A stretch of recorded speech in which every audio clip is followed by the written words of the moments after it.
All right. Good deal. So good morning. Good morning. I had to kind of play something a little mellow, but something that has that message for us to, I guess, in a sense, a little a war cry, if you will, or just a cry, period, just of the condition of where we are. And week after week, I guess you feel like, well, by the time Sunday rolls around, we're going to be up out of it. There's going to be this magic that appears and we're going to be up out of it. And week after week, we are back in the trenches again. We are seeing violence. We are seeing, um, we're seeing a lot. We're hearing a lot. And even as I was praying this morning, I was just praying. I said, God, I said, we can't unsee what we've seen. We can't unhear what we've heard. We can't unfeel what we felt. So what do we do? What do we do? And I heard in my spirit, just keep moving. Just keep moving forward because you can't stop. A soldier can't stop in the middle of a war. You got to keep moving. And so that's what we're going to do today. We're going to keep moving. I'm going to do my job and I'm going to encourage you all to continue to do yours, to still stand a post and to stand in a gap for, again, those that have no voice, for those that, have no vision, for those that have no understanding, true understanding of who God really is. So we're just going to move forward in what he's leading and guiding us to do. And just even listening to Bob Marley, I don't know why. I guess I'm late to the party. Aside from a few songs that you hear on commercials and stuff, I never really listened to Bob Marley until recently, and I downloaded like entire albums and just really listened to his songs, and to hear someone that long ago uh, talk about issues that are so relevant to today. It's really prophetic. Um, and so, we need to continue to just, listen to those songs that can give us strength and give us courage throughout these times. So, if you're wondering why on a Sunday morning before a message like this we're playing Bob Marley, that's why. Because what I'm learning is we need every single tool in our toolbox to get through this stuff right here. We need every tool that we can possibly dig up. If it's a book, if it's a song, if it's a quote, whatever it is, we have to use every tool at our disposal. Um, to be able to get to get through this to get through this time. So I'm not gonna linger on that, but I just had to say it out loud. I had to get it off of my chest so that I can move forward with the task for today. And I'm really excited about today's message. And like I said, I guess with the things of last night here in Atlanta, the last couple of days here in Atlanta, it just, man, it hit home when you like, I know where that place is. That's that highway. That's that place that I think we've been through that drive-through. It is hard. It's hard to get past it. It's really hard to get past it. But when God whispered to me this morning, sitting outside, me and my husband, we went out for a meditation and prayer this morning, and our new little sanctuary we built out there. So I said we have a nice bird aviary. I mean, the birds were just singing and they're flying back and forth, and you're seeing red and blue with the beautiful colors of these birds, and they're just happy and they're singing their praises to God. It just puts things back into perspective that the world keeps on turning. and we have to continue to move forward. So that's what we're going to do this morning. I see some new names and some people that I'm not familiar with. So thank you so much for joining us today. I appreciate it. Some people are not able to be online this morning, but they ready for the video already. They're like, I'm gonna see it. I'm gonna see it online. So I just really appreciate you all support. So we're going to start off with a scripture, and then we're going to have a prayer, and we're going to move forward. And so we're going to start here, and I hope all of you have your items. I sent a little reminder a little while ago. And so we're going to start with Proverbs 29:18, very, very familiar scripture. And it says, where there is no vision, the people perish. But he that keepeth the law, happy is he. And then Habakkuk 2:3 says, for the vision is yet for an appointed time, but at the end it shall speak and not lie. Though it tarry, wait for it, because it will surely come. It will not tarry. And so our topic for today is turning vision into reality. Give me one moment.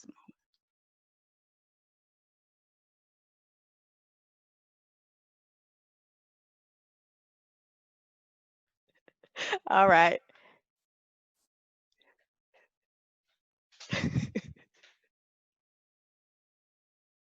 Okay. All right.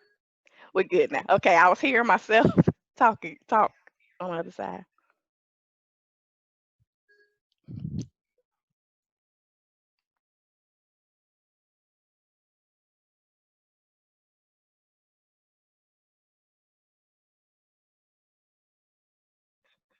Okay. All right. So I'm going to say that again. Our topic for today is turning vision into reality. So, vision is defined as the faculty or state of being able to see. Another definition is the ability to think about or plan the future with imagination or wisdom. So, divinely inspired vision provides what God wants you to contribute to the world. Again, it is what He wants you to do. And so, in studying about vision over these last couple of days, and particularly last night, because I actually had a whole nother thing, I was going in a whole nother direction. And about midday, evening yesterday, it switched. And so, even I had already told Cedric probably about Tuesday, Wednesday, oh, I got it. And then it switched about 6 o'clock yesterday to vision. And he said, were you going to talk about that? I said, no, that's gone. I'll say that for another day. But what I found was I started actually listening to a message by Dr. Miles Monroe. I know a lot of you are familiar with him. Yes. the Bohemian champion. That's what I'm gonna call him. And it's so funny because I remember my parents listening to him as a young person, young girl, and I didn't know what he was talking about. But now, honey, I really take what he has said to heart because it's so wise and it's so it just gives a wonderful perspective. It's practical. It's something that you can put to use. And when as we are ministering, as we are talking, as we are building, we want to build upon practical things that you can use for life. That's what my goal is, and that's part of my vision. And what I feel my purpose is to be able to relate things to something that you can use today, use it tomorrow, to build your life, because the life that God breathed into you to give you is supposed to be spectacular. It's supposed to be wonderful. Now, I'm not saying it's not going to be bumps in the road and things that you go through, but it is supposed to be abundant. And so, how do we get to that abundant life? We need those tools and we need those keys to open up those doors, to unlock those windows. And I don't know about you, but I have been oft times disappointed in Sunday service that I felt like I didn't get a key to life. I didn't get that thing that was going to unlock that door or open up that window for me. I got something that, made me holler, whoa, that sounds good. And I come out the church feeling, hey, bucking. And I was excited and I got this energy behind the emotion of what was said. But then when I get to Monday morning, I have nothing. That emotion has worn off. So what I want to give you today is something that's not necessarily built on emotion, but it's built on practical keys. That is built on something that you can use. All right? Can y'all go with me on that one? All right, so that's what we're going to do. So I was listening to Miles Monroe, and he actually has a study and talking about vision, because what his purpose really was training leaders. He spent a lot of his time in his books, in his ministry, talking to leaders. And as I look to you all are leaders in your own right. You are a leader in your organization. You're a leader in your community. You're a leader in your family. You are a leader. And so that's what we're going to talk about, is how your vision actually corresponds to your purpose. And as I was studying Dr. Miles Monroe, he gave some just amazing jewels. And one thing that he said was vision, and having vision, it simplifies your life. And I was like, to me, it's almost like once you really get a vision, it seems like it complicates things. Because then you really got to but he said it simplifies your life. And as he broke that thing down, I'm telling you, it spoke to me, because when you have your purpose on lock, if you know where you're going, that makes things extremely simple because you have a plan. It's like if I was traveling from here to Miami and I don't have a map, I can't read, I don't know 95 from 20 to 75, I don't know even that Miami is south, I don't know where it is. That's confusing. That's convoluted. It is crazy. How can I be purposeful of getting from here to Miami, because I don't know where I'm going? I don't know the direction. But if you tell me that you get on 85, then you hit 75, then you gonna hit 95, and I know where all those things are, and you give me a clear map, or you give me GPS, and it's gonna tell me how to get there, that makes it simple. So that's what we're talking about. We need those keys to life. We need a plan. We need the roadmap, and that simplifies your life. And this is how it does it. Vision controls all of your choices. Once you know where you're going, you know what to do. When you know where you're going, you know exactly what to do. You're going to know those steps. You're going to be able to set those goals and objectives to get where you're going, because now you know where you're going. And that's what really even Conspired Destiny and this thing that God has birthed out of us is about, getting where you're going. And so vision defines your life, and it shows you your destination. It says, for the vision is yet for an appointed time, and at the end it shall speak and not lie. Though it tarry, though it takes a little while, wait for it, because it will surely come. And once it comes, it will not tarry, which means is once you get to it, things are going to move fast. You ever got to that thing, you work so hard for something, and then all of a sudden it's here upon you, and you had to just move. That's what you're building. You're building this road to vision and destiny. So your destiny dictates what you choose to do. Understand this, it is very easy to say no when something does not fit into your vision. This is a time when there's going to be some things you just have to say no to. I can't do this. I can't go here. I can't speak to this person. I can't, whatever it is that you need to say no to, because I am on a mission. I have a clear plan. I know exactly where I am going. And if I say no to this, I can continue that. Or on the flip side, if I say yes to this, this is going to take me further down the road. It simplifies your life.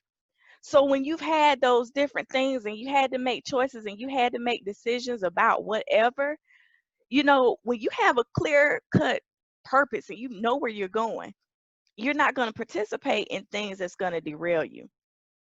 And what that really takes is discipline. And so when we talk about discipline, these are self-imposed standards for the sake of a higher goal. And so everything that you do as is disciplined, as it is curtailed to what you're going to do, where you're going, what your vision is, what your purpose is, everything is going to push that way. So you're going to have to discipline even yourself to make sure that these things happen. So all of us must have self-discipline. And that's something that many times is extremely hard. It's hard to discipline yourself. Even I was talking to my brother a while ago, and I think the military especially has really trained him in a certain discipline. And he was saying, I think it's in a book, but it's one thing that he does is like, every day your day starts off by making your bed. Like if you get up and you make your bed, that is setting that discipline for the rest of your day. And I gotta be honest, I don't necessarily make my bed. We don't make our bed every day. But even if we were able to discipline ourselves to the point where it's just rote memory, that's something that you do every single day. That you wash dishes every single day, that you read a section of something every single day. If you discipline your mind, if you take 10 minutes, 20 minutes to meditate and pray every single day, if every single day you're eating the right thing, if every single day you are saying affirmations to yourself, if you begin to discipline yourself, then you are preparing yourself for your vision. If you are concentrating on your vision every single day, where there is no vision, the people perish. And where there is no vision, people throw off restraint. Discipline is a form of restraint. And you just think about, even aside from what we're dealing with right now in the world, we look at a lot of our young people, they don't have restraint. They don't have discipline. They don't have rules. They don't have standards. They don't have values. Those are the things that curtail you to get to where you're going. The reason why they don't have those things is because they don't know where they're going. They don't have a clue. They're bouncing around from one thing to another because they don't have a vision. They don't have purpose in mind. And like we talked about last week, many of them are not planning for tomorrow because they don't think tomorrow is coming. And it's our job to make sure that we encourage them, baby, tomorrow is going to come, and I'm going to help you get prepared for it. Tomorrow is coming. Let's speak life. Let's speak life over ourselves. Let's speak life into our situations. It's coming. So what are you going to do with it? What are you going to do with your tomorrow and your day after tomorrow? Where there's no revelation of the future, people also throw off self-discipline. Now, we understand that as our future is coming and as our vision is coming clear, we might not know every single step. We might not know but anything but our next step, because God has not necessarily revealed that to you. But as revelation comes, again, that brings about discipline. There are things that I want and need from God, and I have to discipline myself to get it. Because if I can't discipline myself in my moment now without it, what am I going to do when I get it? I'm going to mess it all up. So I got to be prepared. We say we want. I mess with the kids. I want.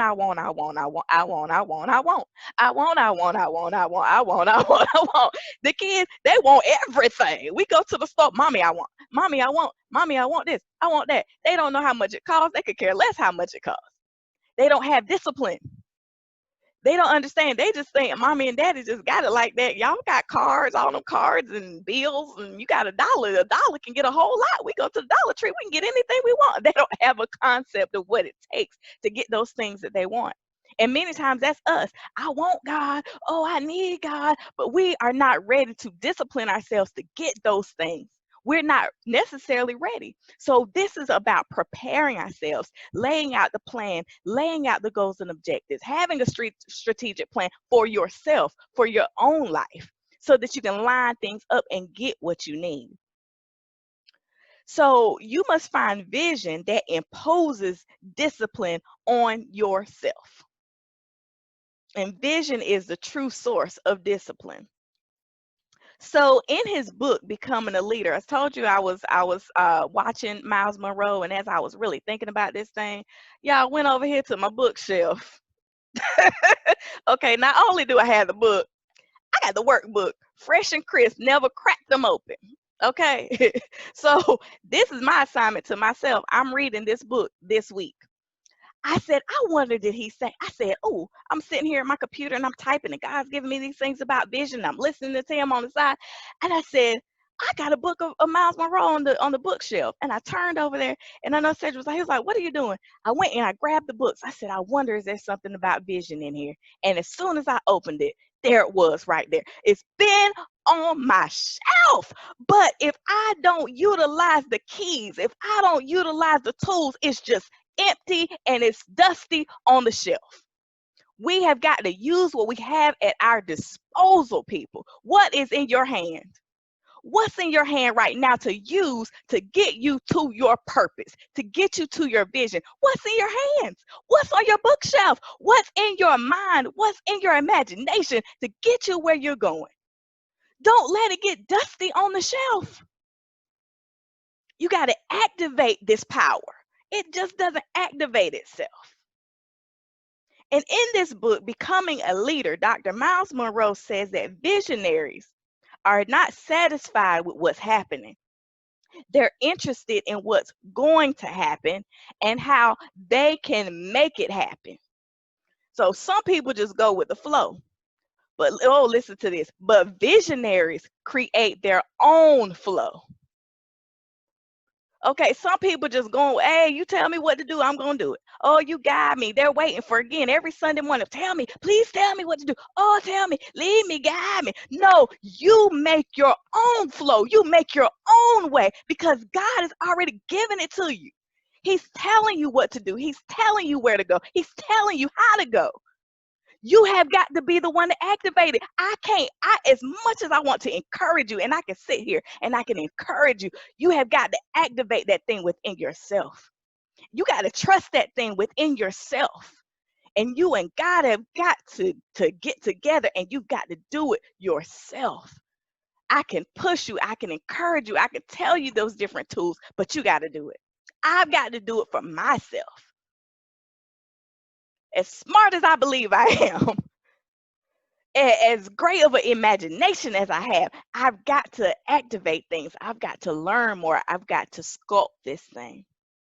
So everything that you do should be motivated by your vision. And many people do not realize what their vision and true purpose in life is until much later in life, if they ever capture it at all. A lot of people, we know people that are in their 60s, 70s, 80s, and never fulfilled their true purpose. And it's not to say they didn't do wonderful things. It's not to say they didn't raise wonderful children. It's not to say they weren't great in their community, but they never activated that true purpose that God breathed into them so many years ago, because they were afraid, because they were talked out of it, because somebody said, because you're a woman, you can't. Somebody said, because you black, you can't. Somebody said, because you from the South, you can't. Somebody said, because you're not educated enough, you can't. And because of those somebody said, people have sat there and went to the coroner, went to the cemetery without ever activating their true purpose in the earth. And as I even say that, do you understand how that breaks God's very heart? Because the breath that He breathed into somebody out of their mother's womb, that very first breath that they took on this earth, was for purpose, and they didn't fulfill it. Can you imagine how that grieves God's heart? Because He put so much in you. Have you ever disappointed your mom? Or disappointed you? When that's no hurt I've ever felt more than when my mama said she was disappointed in me. Could you imagine God just saying, I loved you, but I'm so disappointed in you? I don't want Him to be disappointed in me for what He invested in me. When He said Rovonda Michelle Freeman Bradford is coming into this earth, she's coming here for purpose. What is your purpose?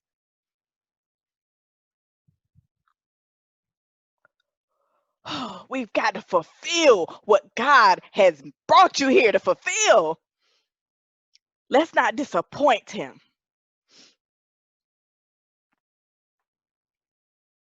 Many people are waiting for someone to tell them what it is, but it is something that you must seek, that you must acknowledge, and that you must follow for yourself.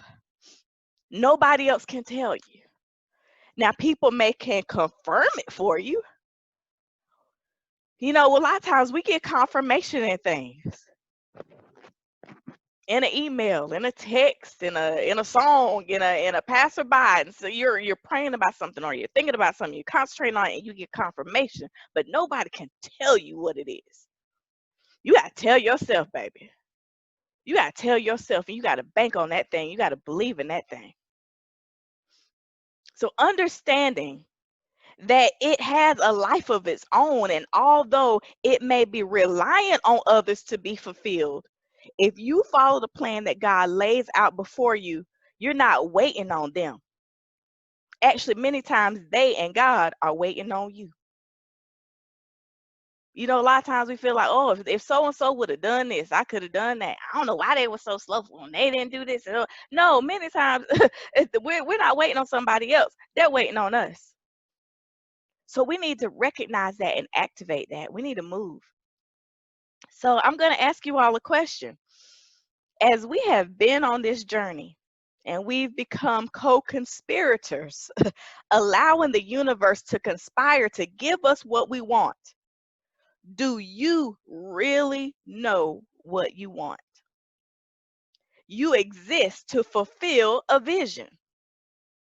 So today I ask each one of you to bring an item, a word, or an image that defines what you want out of life, what your true vision is, what you believe your purpose is. So raise your hand if you have your item. All right, so if you don't have it, I need you to get it by the end of the day. I even see virtual hands. That's cool. Y'all, this technology is crazy. I see little blue hands up. Oh my goodness. I got my items right here, and I'll think about if I want to share. But even that right now, I feel like, this is something personal. You don't have to tell me what your vision is. I don't need to know. You don't have to tell anybody else, because again, it's for you. It's for you to fulfill. And as that tree bears fruit, we'll all see it anyway. So this is what I want you to do with your item or your items. I have two things over here. So what I want you to do is, this item is going to be, or items, going to be daily motivation for you to fulfill your purpose. So understand, this is not a joke or a toy. So I want you to seriously consider the item that you choose. So if it's not in line with what you really want, before the end of the day, I want you to choose something else. I want you to seriously consider. If you got to write it down, write it out, draw a picture, whatever you got to do, consider what your vision is. Even if you can write yourself a vision statement for your own life. We do it for business. Write one for your own life. And think about, does that item truly reflect what I want? So if it doesn't, like I said, choose something else.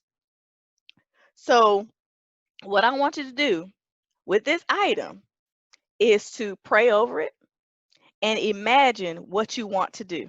I need you to begin to picture it, to see it, to visualize what it is that you want to do and where you want to go within your vision. And I then want you to place the item in a prominent place in your home where you will see it every single day. If it's on your dresser, if it's on your bathroom counter, where you know you're going to see it every single day, I want you to put it there. And every day, as you look at that item, you'll be reminded of the vision and whatever you want to happen. And this item will motivate you in those times that you want to quit, to give up, or to feel that it won't happen or it's next to impossible.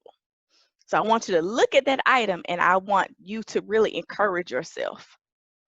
So it can be, like I said, it needs to be out where you're going to see it every single day without fail. I don't mean like in the corner where you might catch a glimpse of it. I need it to be in a prominent place where you're going to see it every single day. Because as we're working towards our visions, there's going to be times where, things didn't work out quite the way we thought, or we just get down again with all the things that's going on around us. It is hard to many times concentrate on what we're building. And so this is like that motivation. This is that thing that you're going to see that's going to help you to continue on in that journey with your vision. God placed purpose inside of you. So you are the only one who can imagine, nurture, and fulfill your vision. Therefore, you must protect it, feed it, and trust in it. So I'm sure that many of you have heard of the acronym SMART goals, SMART, right? SMART goals. So that means goals that are specific, measurable, attainable, relevant, and time-based. So for today's session, I came up with the acronym for vision. And I was trying to find one. And when I looked out there was not one. So I came up with my own. And it's a little bit different from SMART, but I think that it really can speak to what we're trying to do. So that's what we're going to talk about for the next couple of minutes. So vision. And I want you to, I hope that you can write these things down. What I have is some of the letters actually have two words. And so what you need to do is choose those words that best fit you. So the first V is visualize. And we've already kind of talked about that's part of your item is to visualize, to help you see.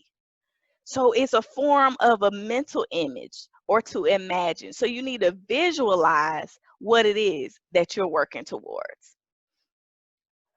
And this is one thing, we've talked a little bit in the book study about vision boards, and I think that is something that is really great to have. If you've never done a vision board, if just to go through that exercise, and that might be something that we do in the next little while, maybe in the next month, to really help folks to think about, again, visualizing. To me, it helps me to see words. It helps me to see images. So I get a constant reminder. What are you working for? What are you working for? Even now, everybody knows I'm in school. Up right here in front of me on my wall, I have my entire schedule of all the classes that I need to complete my doctorate. And what I've done is after I've completed them, all of them are highlighted now in pink when I'm done. And so I have this constant reminder, okay, I'm going to be done spring of 2022. It's on that wall. I'm going to be done in spring of 2022, not 2024, not 2025, spring of 2022. I'm going to get these classes done. I'm going to do my dissertation. I'm going to be done. It's a constant reminder of that particular vision, that thing that I'm working towards. It helps me to see it. I need to remind myself when I'm sitting here at 2 o'clock in the morning and can't think of anything to write, okay, get through this. And now I'm on break, y'all. And I'm like, Lord, I don't know if I want to go back. I'm enjoying my break. But no, I got to go back. I got to finish. I got to do these classes because those classes get me one more block closer to spring 2022. So we got to visualize. Then the next V is valuable. This is so important. You have to create a great value for and of your life. So seek to become a person of great value. And what that means is many of you are in different careers. You're in different, you own your own business, whatever it is. You need to make yourself the most valuable thing going. How do you do that? Don't undersell yourself. We've talked about that. Don't dumb yourself down. You got to be the big person in the room. When you walk into a room, everybody ought to be like, who is that? Y'all know, you ever seen people walk in a room like that? I mean, you just see them and they have this air. And I don't even mean like they're just, uppity or stuck up, but I'm saying they have this presence. You should be an environment changer when you walk into the room. People should be like, who is that? What they do? That's somebody famous. That's how you should be when you walk into a room, with boldness. So it may have value and never undersell yourself. Make yourself like gold. Gold is always valuable and it keeps on going up. So the first I is inspire. So feel someone with the urge or ability to do or feel something, especially to do something creative. And that leads to the next one, imaginative. Having or showing creativity or inventiveness. What we have to do, many of the things in our vision and the things that these are things that are not on the beaten path. These are things that people might say, oh, that sounds crazy and ridiculous. The greatest visions and things are not the things that already exist. It's not vision if it's already there and already exists. Purpose and vision are different things because you're different. So you need to create out of your own creativity, out of your own self, out of your own mind, out of your own spirit. And don't be afraid to be outside the box. You know, even what we're building here, and I keep referring to we because Conspired Destiny is we. It's all of you that are here that are building with us. And y'all, I know this is different. God uses me differently. And sometimes me and my husband been talking about this, and I have apologized for it over and over again. I'm so sorry that I think like this. I'm so sorry that I use prompts. I'm so sorry that I get excited. I'm so sorry that I cry. I'm so sorry. And I apologize and apologize and apologize for being me and who God made me. Why do we apologize for being great? Why do we apologize for being imaginative and inventive and being a trendsetter? You know, why do we apologize for that? We shouldn't. And we should not stop. Be imaginative. The next thing is with all your imagination, be specific. You need to be specific as in where you are going. You need to write it down, be specific. The next I, and I love this, is be insistent. Insistent, which means being emphatic or resolute, or listen to this, or refuse to budge. Now that I've got started, I am not budging. I'm not moving. I'm not changing. I'm not going to change my mind. Now, if you would have called me about 6 months ago before we started this, I might would have changed my mind because I would have gotten scared. I wouldn't have had the technology knowledge. I wouldn't have had the wherewithal. I wouldn't have had the time. All these things I would have probably you could have gotten me off of my square. But right now, because I see what God is doing and I feel Him and I understand and I'm getting this revelation, you cannot move me off of my square. I will not budge. I will not move. I will not stop.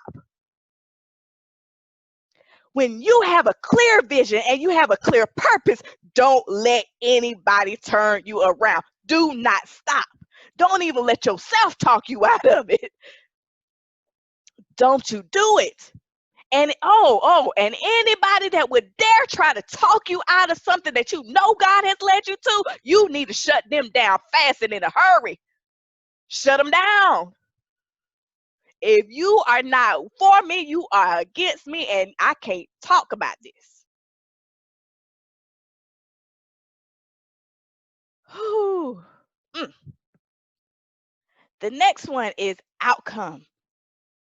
Outcomes. So, as a health educator, as a somewhat scientific person, we are all about the outcomes. We're all about the numbers. So, as you have gone down this thing, you visualized, you've understood your value, you've been inspired, you've been imaginative, you've written down what you're going to do, you've been insistent, you have not stopped, you have not wavered. Now, you got to think about what is the outcome? What do you want to see when this vision comes to pass? Is it the numbers? Is it about the money that's going to be in the bank account because you know you need this amount of money to build that home, to build that shelter? You need this amount of money to do whatever it is that you need to do. The outcome. What is the outcome? What do you need out of this? And as you have your outcomes developed, then again, you have to go back to nurturing. So the one of the last ends is to nurture, which is the process of caring for and encouraging the growth or development of someone or something. You got to nurture it. You got to continue to nurture anything that you're trying to grow. Just because it started doesn't mean that you can leave it alone. It's not going to grow on its own. And then the last end, and this is really important, is to network. So what that means is you interact with others to exchange information and develop professional or social contacts. And so as we're building what we're going forward in, you got to be able to exchange that information. You know, we've already talked about to ad nauseum about, hey, we need to make sure that we share with the right people. But honey, when the right people come along, when those when those stakeholders come along, you need to be ready to share your vision, because you never know. You never know that elevator speech that you need to have. Y'all know about an elevator speech? Can you tell somebody what your vision is like 30 seconds? Somebody ask me what I want to do. Oh, this is what I want to do. This is how I want to change the world. This is how I want to impact young people. This is how I want to do this. This is how I want to grow my business. Because you never know when you come in contact with that person, what is it that you do? Just by chance the other day, I was on a call, and I've changed my Zoom name to Conspire Destiny, but it was Fresh Ideas for a long time. And so, this doctor asked me, she said, she's a PhD, wonderful person, has this great program that I've been working with. And she was like, well, Ravonda, what's Fresh Ideas with the Z? And I told her, oh, that's my consulting business. And she was like, well, what do you do? I said, well, I offer health education services. I write grants. I do board development. I do all these different things. She was like, she was telling somebody else on the call, she said, so-and-so, did you hear that? Did you hear that? She said, I can do research. I'm a researcher, but I'm not a grant writer. And just off of me having my name on my Zoom, that opened up an opportunity for me. You never know who's in the room. You never know who's among you that can help you with your vision. You were not created just to work and pay bills. That was not why you were created. Boy, I tell you, this world will have you thinking about it. That's your sole purpose in life, is to work, to get some money, to pay these light bills, to pay the mortgage, to pay the car note, to pay the insurance. That's how you sometimes feel, but there is so much more to you. And understand, and this is how I'm going to break this last part down, and we're going to be out of here.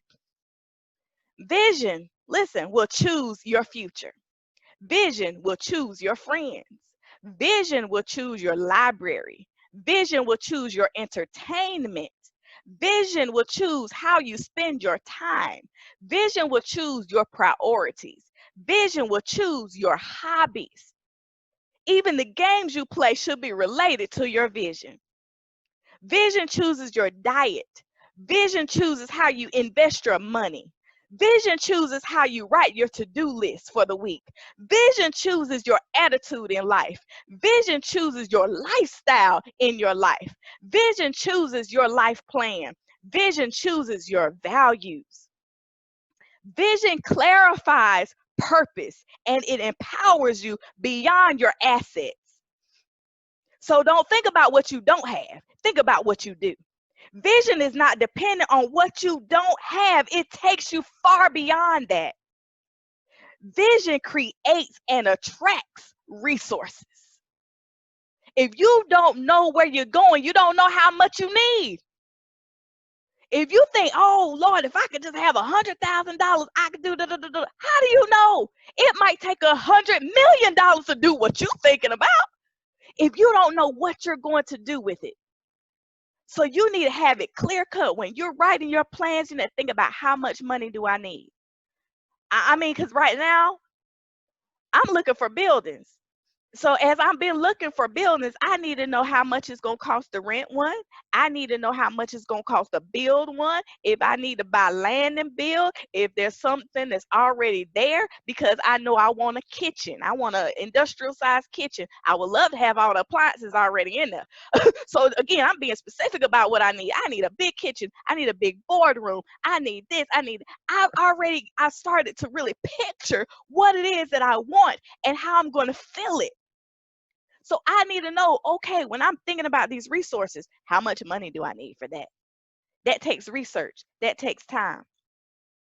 Understand that people don't give to people. They give to vision. So even when we think about grant writing, I hear so many people, oh, I want a grant. I want a grant. A grant for what? Where's your idea? Where's your 501c3? We can even start there. I've talked to so many people with churches and stuff, and they don't even have the paperwork in line. And then they sit and want me to write a grant, and I could come up with ideas all day long. But if that's not your passion, I've given grants to people and it didn't go anywhere because that wasn't even meant for them. You couldn't even tell me you want me to write a grant, but you can't even tell me what you want a grant for. I just want some money. To do what? To mess over it and go to jail? Because that's what's going to happen. I've known many people that y'all have that got it twisted up with these grants and stuff because they thought they were gonna get this money and do whatever they want to with it, and they have gone to the big house behind it. And you are not taking Ravonda Michelle Bradford with you. I'm not signing nothing for nobody to go to jail and say I had anything to do with it. No, sir. I'm not doing it. So we got to really think about this, and you must clarify your vision and make it plain. So I'm looking and Cedric he ain't even got the video on this morning because I was gonna make him talk about this, but but I'm gonna kind of tell a little bit of story about Cedric. We were talking about this, and I said, "Well, I need you to talk about it. I need you to say." He was like, He said, "You can tell it." But one thing about Cedric is if he ever gets in his mind that he wants something, what I tell you, he will research it, he will Google it, he will YouTube it. He'll ride by. He'll do whatever he has to figure out the ins and outs, the up and down, the cost, the depreciation, everything about something. And what he does because of that, he attracts exactly what he wants to himself. That is one thing actually that I truly admire because I'm telling you, if I want a car, and I said this last night. I want a car. The main thing is I want a nice car. I want heated seats and a sunroof is great. Otherwise, I'm good. I'm not really totally stuck on brands, which people probably think so. I've had a lot of Mercedes Benzes, but I got an Audi now. That was way out of the box for me. But I really, hey, it got heated seats. It got a panoramic sunroof. Oh, it was great. And it was a good price. I'm happy. So, but with him, even when he got his first BMW, he Googled, he went to the dealership, he drove cars, he researched, he knew exactly what he wanted. He worked hard to make sure that he had the credit to be able to just, hey, I mean, the credit union gave him a check. I had never seen that before. They gave him a check with the amount on it to take to the dealer. And believe it or not, we came all the way to Atlanta. We're living in New York, New York, New. We're living in North Carolina. We came all the way to Atlanta, Georgia, to come and get that car. And he did that and got a beautiful car. And now, what, baby? You on your third BMW after that? But fourth, about to be fourth. Did y'all hear? He said about to be fourth. Well, vision, okay, Lord. We gotta go with it, right? But but and I'm throwing that out as for a car. That's something that you can see. And so you got to think about that. And he's done that over and over again. We've done that even with our finances. There's certain places that we want to be with our finances.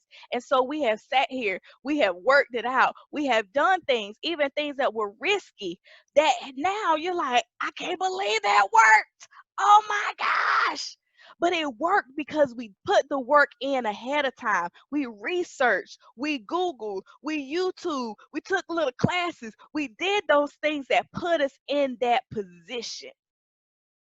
And so, we keep saying, like the kids, I want, I want, I want, I want, I want, I want, I want. Well, what are you going to do to get what you want? What are you going to do about it? As much as the universe is going to conspire to give you what you want, there's some work that's required. There's something on your part that has to happen for you to get what you want. You got to put yourself in a position. Well, you've already heard, money doesn't come out of trees. It does not. Work hard for that money. We make sacrifices for that money. There are things that you don't do. There's places you don't go. I'm gonna tell y'all something about me right now. This is one thing I'm visualizing. And it's a thing. I know it's a thing, but I'm working on my spiritual gifts too. But I want me a Louis Vuitton bag. I want me a real one. I don't want me a fake one. I want me a real one. I'm not going to the D Mall to get a Louis. I want me a real one. I would love to go to Phipps. I would love to go to Lenox Mall and go in the store and get one and have my dust bag and the bag that it came in. I really want me a Louis bag, and I don't. I would like a little cross bag, but I want me the little one, a big one that would kind of go over my shoulder. And when I walk around, even if I got on jeans and some Converse, that I am looking good with my Louis bag. That's something I want for myself. And but the thing about it is, I have looked and I saw one even on eBay that was like great condition, pretty much new, clean on inside. And every time, even though it was about $500, and I know the one I want really is probably more like $2,000, something about that money, y'all, even giving the people $400 for a purse, I just like, oh, it just made as much as I wanted. So what I'm doing for myself is I have a goal. I'm visualizing what I want. I pretty much know exactly the bag I want, and I know I really want a new one.